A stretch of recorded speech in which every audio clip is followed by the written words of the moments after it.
La defensa es un aspecto crucial para la sobrevivencia de todo organismo. Si bien algunos insectos pueden defenderse activamente mordiendo, picando o secretando sustancias repelentes o nocivas, en otros se han desarrollado formas más seguras para pasar desapercibidos o bien para disuadir el ataque de los depredadores. Dos de esas estrategias son el mimetismo y el camuflaje, fenómenos normalmente confundidos entre sí por las personas. Existen varios tipos de mimetismo. Los más frecuentes de observar en la naturaleza son el mimetismo batesiano y el mimetismo mulleriano. Sin embargo, existen otros tipos como lo es el mimetismo agresivo. A continuación se profundizará sobre los tipos de mimetismo más comunes que se han caracterizado en los artrópodos, así como los ejemplos representativos de dichos insectos. En el mundo animal hay extraordinarias formas y coloraciones visibles, que tienen su razón de ser en las estrategias utilizadas para la sobrevivencia. La primera es la necesidad mimética de la especie, no solo camuflaje sino también de engaño.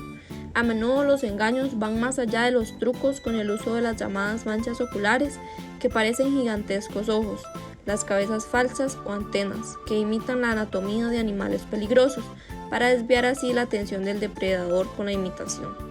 El mimetismo es un método de defensa que ocurre cuando una especie posee una coloración semejante a otra, esto con el fin de advertir o engañar a los depredadores. Este difiere del camuflaje, el cual ocurre cuando una especie se asemeja a algo no apetecido por el depredador. Estos dos fenómenos solo ocurren en la naturaleza cuando una especie ha existido en un sitio el tiempo suficiente para adaptarse a una región y a las especies con las que cohabita. Existen diversos tipos de mimetismos encontrados en la naturaleza. Mimetismo batesiano consiste en la imitación casi a la perfección de otro grupo de especies. Las especies imitadoras reciben el nombre de copias y las imitadas se denominan modelos. En este tipo de mimetismo, el imitador adquiere ventajas de las decepciones del depredador obtenidas con el modelo, pero el modelo sufre desventajas con la presencia de la copia, ya que hay más posibilidades de que el depredador pruebe al imitador y falle la asociación de advertencia. Algunos insectos, como las mantis y los fálmidos, copian colores y formas de especies realmente venenosas. Por ejemplo, las crías de Hymenopus coronatus y de Theopropus elegans, al salir de su huevo presentan una coloración roja y negra, que imita a pequeñas chinches de sabor desagradable. Otro ejemplo es el parecido que hay entre las moscas de la familia Syrphidae con las abejas o avispas, ya que presentan patrones de coloración similares a los himenópteros. Algunas especies de mariposas imitan a mariposas tóxicas, como por ejemplo la mariposa Papiliomemon de Indonesia.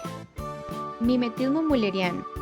En un mismo hábitat muchas veces conviven varias especies venenosas o incomestibles, cuyas poblaciones están sometidas a mucha depredación. En algunos de estos casos, cuando una de estas especies desarrolla un rasgo que alerta de su peligrosidad a sus posibles depredadores, las demás especies la imitan y desarrollan ese mismo rasgo. A diferencia del mimetismo batesiano, en este todas las especies son peligrosas. También va a ser más efectivo cuanto más especies están comprendidas en él y cuanto más similares sean entre sí. Ejemplos de este mimetismo se presentan en algunas especies de avispas albañiles o alfareras, como las de los géneros Hipodineros, Protodiscuelius, Stenodineros y Pachodineros. Estos presentan patrones y tonalidades similares que señalan a otros animales su peligrosidad. Otro ejemplo es el de las mariposas Heliconius melpomene. Es una especie neotropical ampliamente distribuida que es mimetizada por la especie Heliconius erato, una especie menos abundante. Sin embargo, ambas presentan un sabor desagradable para los depredadores. Mimetismo agresivo. A diferencia de los anteriores mimetismos, en este caso es el organismo depredador o parásito el que adopta las características de una especie poco o nada dañina o en algunos casos beneficiosa para el receptor, evitando ser detectados por sus presas u hospedadores. Este mimetismo, a menudo de formas intrincadas, involucran el engaño visual y sensorial mediante químicos a su propia presa para evitar ser detectado. Camuflaje o coloración críptica. Se refiere a la capacidad de una especie de confundirse con el ecosistema donde viven. Esta aprovecha la forma, color, postura o combinación de estos.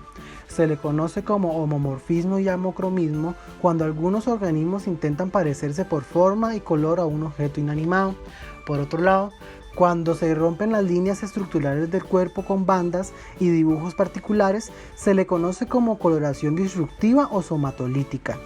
Los insectos, cuando imitan los colores del sustrato y la parte baja del cuerpo es más clara para lograr esconder las sombras, se le conoce como contrasombreado. Las mantis religiosas son unas maestras del mimetismo, del engaño y la simulación. Una de las formas para ocultarse en el ambiente es imitar el mundo vegetal y animal que las rodea. La mantis palopópada de Sudáfrica, Popa spurca, por ejemplo, es muy similar a una ramita nudosa. En las selvas tropicales de Malasia encontramos a Theopropus elegans, una mantis grande y voraz con una librea blanca y verde con unas grandes bandas disruptivas en las alas. Esto le permite camuflarse con las flores. También tenemos a Hymenopus coronatus, conocida como mantis orquídea de la Malasia, debido a que su coloración blanca con rayas marrones. Coloración fanérica o aposemática. Se da cuando se adoptan coloraciones vistosas para evadir a los depredadores. Es una señal de advertencia, ya que los ejemplares que los poseen son generalmente de sabores desagradables o tóxicos. Hay insectos que presentan coloraciones aposemáticos o de advertencia para disfrazarse de abejas, como es en el caso de escarabajos del género Calixpheris, los polillas del género Carmenta y de algunas especies de moscas acílidas en los géneros Eutrixius y Aeropogon, además de moscas Heterostomos culbipalpis.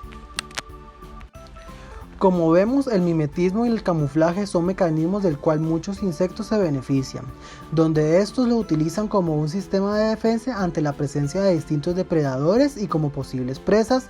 Estos insectos se benefician al tener la capacidad de imitar las características físicas y químicas de otros insectos o animales que se encuentran presentes en el mismo ecosistema.